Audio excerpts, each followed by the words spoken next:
Student बढ़ते हैं आगे और देखते हैं इस एक्सरसाइज का लास्ट क्वेश्चन, क्वेश्चन नंबर 7। फिर यह चैप्टर और ये एक्सरसाइज आपका हो जाएगा कंप्लीट और आगे बढ़ेंगे हम chapter number next chapter number 9, जो कि होगा आपका ट्रिग्नोमेट्री, त्रिकोणमिति। काफ़ी इंपॉर्टेंट वो चैप्टर रहने वाला है क्योंकि एक बड़ा मार्क का क्वेश्चन, 6 मार्क का क्वेश्चन वहाँ से उस यूनिट से निकलता है। सो चलिए अभी हमारे पास 7 नंबर का ये क्वेश्चन, तो आइए देखते हैं इसमें कि एक अधिकारी का जो सैलरी है, वार्षिक आय है, वो कितना है, 7,20,000 रुपये है। कुछ सेविंग करता है जो कि कुछ इस प्रकार है, महीने में 4,000 रुपये वो सामान्य भविष्य निधि में GPF में वो पे करता है, तो 48,000 रुपये क्या हो जाएगा उसका वार्षिक हो जाएगा। LIC में 3,000 रुपये हर माह पे करता है, तो 12 माह में कितना हो जाएगा वो 12 या 36,000 रुपये वार्षिक हो जाएगा इसका। इसी तरह NSC नेशनल सेविंग सर्टिफिकेट अर्थात राष्ट्रीय बचत पत्र में वो 30,000 रुपये का इन्वेस्टमेंट करता है, तो वो क्या है पूरा बचत का ये आपका कितना हो जाएगा राशि, टोटल अगर जोड़ देंगे तो ये आ जाएगा स्टूडेंट आपके पास 1,14,000 रुपये आपको ये राशि प्राप्त हो जाती है। 1,14,000 रुपये ये प्राप्त हो जाती है। और लेकिन हम जानते हैं कि 80C के तहत हमें आयकर में अधिकतम छूट कितना है, 1,00,000 रुपया होगा। बचत के तहत बचत की राशि में कितना हो जाएगा आपका 1,00,000 रुपया होगा। तो इस तरीके से 7,20,000 पे मैं कितना माइनस कर दूं, 7,20,000 रुपये पे, क्योंकि मैं 1,14,000 नहीं घटा सकता, 1,14,000 नहीं घटा सकता। क्यों? क्योंकि अधिकतम मुझे 1,00,000 ही मिल सकता है। इससे कम रहेगा तो इससे कम को घटाते हैं, जैसे कि सभी क्वेश्चन में कर रहे थे।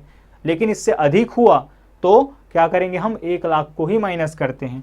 तो 7,20,000 पे क्या कर देंगे हम 1,00,000 रुपये अगर माइनस करते हैं स्टूडेंट, तो ये आ जाएगा आपके पास कितना, ये आ जाएगा 6,20,000 रुपये। तो इस तरीके से अगर मैं लिखूं कुल बचत की राशि या कर योग्य राशि, तो हो जाएगा आपका 6,20,000 रुपये। 6,20,000 रुपये हो जाएगा। अब अनाथ आश्रम में भी ये कुछ दान करता है जो कि है आपका 20,000 रुपये। और हम जानते हैं कि अनाथ आश्रम मतलब कोई भी दान की राशि है उस पर क्या होता है 50% ही हमारा 80G के तहत क्या होता है, कर मुक्त होता है। तो आइए जरा निकालते हैं स्टूडेंट कि इसमें 20,000 का 50% कितना होगा। सर ये तो बिल्कुल बहुत बड़ा क्वेश्चन बता दिया आपने, ये कहोगे, क्योंकि 20,000 का 50% कोई बहुत बड़े मायने नहीं रखते स्टूडेंट। लेकिन अगर आपको नहीं आता परसेंटेज निकालने तो ये भी है आपके लिए कि बेसिक वीडियो लेक्चर के तहत हम जो सीरीज़ लेकर चला रहे हैं वहाँ पे हमने परसेंटेज निकालना सिखाया है। लिंक डिस्क्रिप्शन में मिल जाएगा बेसिक मैथ्स का, सो ज़रूर देख लीजिएगा। खैर आगे बढ़ते हैं। तो अगर 20,000 का हम क्या निकालें 20% निकालें, 50% निकालें, तो उसको कहा जाएगा आपका छूट योग्य राशि। जो छूट होगा वो निकालने वाले हैं। तो छूट योग्य राशि, इसलिए छूट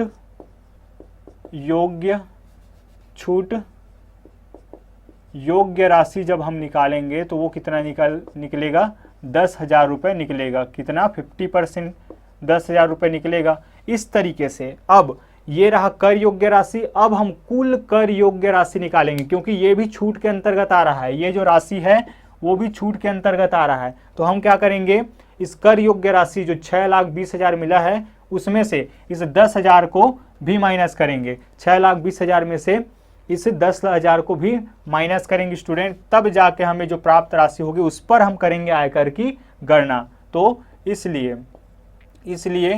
कुल कर योग्य राशि कितना हो जाएगा, कुल कर योग्य राशि हो जाएगा आपका 6,10,000 रुपये। 6,10,000 रुपये आपका कुल कर योग्य राशि मिल जाएगा। आइए अब आयकर की गणना करते हैं। ये दोनों सेक्शन हो गए। अब चलते हैं चौथे नंबर आयकर की गणना की ओर। तो आयकर की गणना जब हम करते हैं तो हमें ज़रूरत पड़ती है टैक्स स्लैब की। वेरी गुड, टैक्स स्लैब की सबसे आवाज़ आनी चाहिए, टैक्स स्लैब की।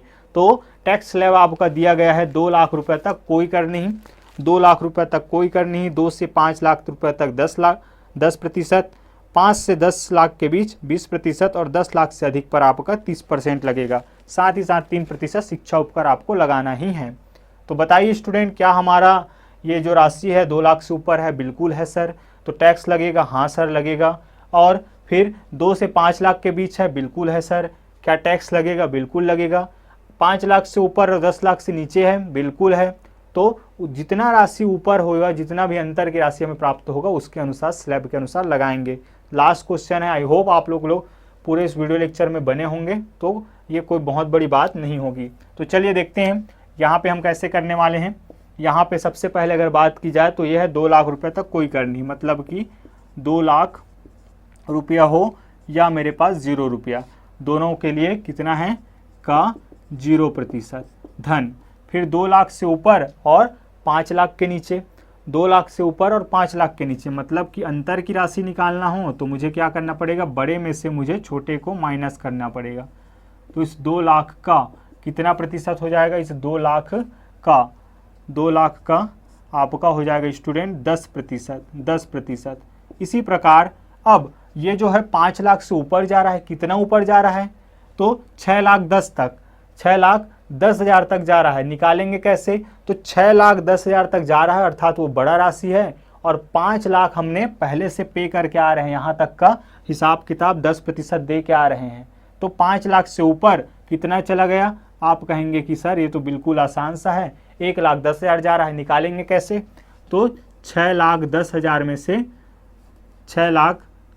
में से अगर मैं 5 लाख को माइनस कर दूं, 6,10,000 में से क्या कर देंगे हम, 5 लाख को माइनस कर देंगे, तो उसका जो भी प्रतिशत आएगा, जो भी राशि आएगा उस पर हमें लगाना है 20%। आइए स्टूडेंट जल्दी से हम इसको कैलकुलेट कर लेते हैं। तो 0 का ये हो जाएगा 0%, यहाँ पे हो जाएगा आपका 3 लाख रुपए, तो 3 लाख रुपए हो जाएगा, इस पे लगेगा अपना 10% धन। यहाँ पे 1,10,000 जो आएगा उस पे लगेगा हमारे पास 20% अर्थात 20/100। अब यहाँ से आपको क्या करना है, ये सॉल्व करना आता है, इससे ये कटा, इससे ये कटा, इस 0 से इसको और इस 0 से इसको कैंसिल किया। इस तरीके से हमें कितना मिल जाएगा, यहाँ पे मिल जाएगा हमें 30,000 रुपये, 30,000 रुपये धन। यहाँ से मिल जाएगा हमें 11,000 रुपये, सॉरी 11 दूनी 22, याद रखिएगा यहाँ पे 2 है, बहुत ज़्यादा मिस्टेक होता है। हम जब चेक करते हैं कॉपी टेस्ट के दौरान तो हम देखते हैं कि ये 2 अक्सर भूला जाता है जल्दीबाजी में, तो ध्यान से करना है हमें कि ये हो जाएगा आपका 22,000 रुपये। कितना हो जाएगा स्टूडेंट, 22,000 रुपये। तो आपका टोटल कितना बन जाएगा, 52,000 रुपये आपको जो है दे आयकर निकल के आता है। लेकिन हमें तो शिक्षा उपकर भी निकालना है, तो इसलिए 5वां हम लिखेंगे शिक्षा उपकर, शिक्षा उपकर। तो इस 52,000 का क्या निकालेंगे हम, 3% निकालेंगे। दे आयकर का हम हमेशा कैलकुलेट करते हैं, हर क्वेश्चन में मैं कहता हूँ, आपको याद भी हो गया होगा।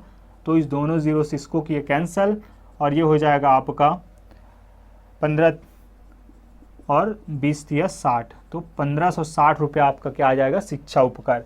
आइए स्टूडेंट अब 6वें नंबर पे हम कैलकुलेट कर लेते हैं कुल देय आयकर, कि वो देगा कितना आयकर।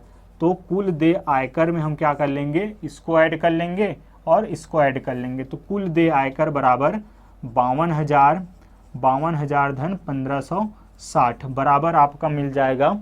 इसको अगर हम ऐड करेंगे तो ये मिल जाएगा हमें 53,560 रुपये, 53,560 रुपये आपका आंसर आएगा कि वो इतना पे करने वाला है। आइए एक बार मैच कर लेते हैं। बिल्कुल स्टूडेंट 53,560 रुपये ये आया है। इस तरीके से ये क्वेश्चन हमने पूरा कंप्लीट कर लिया। आई होप आप लोगों को चीज़ें समझ में आई होंगी इस वीडियो लेक्चर के दौरान, या कोई भी वीडियो लेक्चर के दौरान अगर कोई भी आपको समस्या आती है स्टूडेंट, तो आप हमें 7974794030 पर व्हाट्सअप कर सकते हैं। या इसके आगे की कहानी भी, मतलब कि आगे के चैप्टर से भी अगर आपका कोई क्वेश्चन है, हो सकता है आपका सिलेबस आगे बढ़ गया हो, तो आप बिल्कुल हमें बेझिझक क्वेश्चन पूछ सकते हैं, हम उसका वीडियो सोल्यूशन आपको प्रोवाइड कर देंगे, क्योंकि हमारे लिए आप बहुत ज़्यादा मायने रखते हैं, हम आपके लिए ही मेहनत कर रहे हैं। सो अगर हम आपको पसंद आ रहा हो तो वीडियो लेक्चर को शेयर करना ज़रूर भूलिएगा नहीं। सो मिलेंगे हम नेक्स्ट वीडियो लेक्चर में, तब तक के लिए अपना ख्याल रखिएगा और प्रैक्टिस पर ध्यान दीजिएगा। बाय बाय, जय हिंद।